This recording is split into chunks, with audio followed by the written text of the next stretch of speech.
ঝড়ের কারণে আমের একবারে দাম কম, 5 টাকা 6 টাকা কেজি 10 টাকা কেজি আম বিক্রি হচ্ছে। রাজশাহী তথা উত্তরবঙ্গের সবচেয়ে বড় আম বাজার বানেশ্বর বাজার। ক্রেতা বিক্রেতার হাঁকডাকে চলছে জমজমাট বেচাকেনা।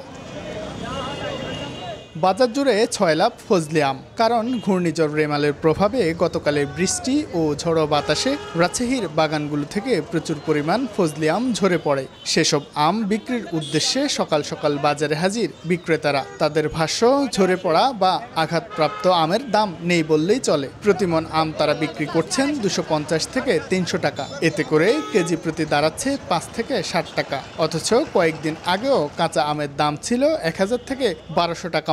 ঝড়ের কারণে আমের একবারে দাম কম, 5 টাকা 6 টাকা কেজি 10 টাকা কেজি আম বিক্রি হচ্ছে। এই আমটা বিক্রি হবে ধরেন 2000 3000 মন বিক্রি হবে, কিন্তু এখন তো লস কৃষকের। ফজলিটা বিক্রি হচ্ছে 250 200 মনে, আর বাদ বাকি যেগুলি আছে এগুলি ঠিকা বিক্রি হচ্ছে।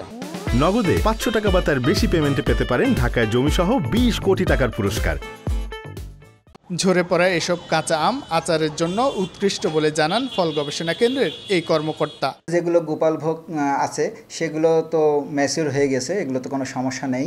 কিন্তু অন্যান্য খিরসা বার ভিতরে যেগুলো কিছু আল্লি আছে এগুলো ম্যাচিউর হয়ে গেছে, এগুলো মানে হারভেস্ট করে ভোক্তা পর্যায়ে পাকিয়ে খেতে পারবে, কোনো সমস্যা নেই।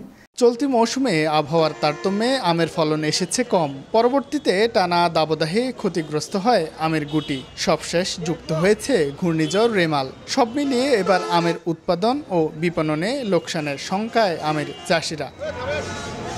শাহিন আলম, সময় সংবাদ, রাজশাহী।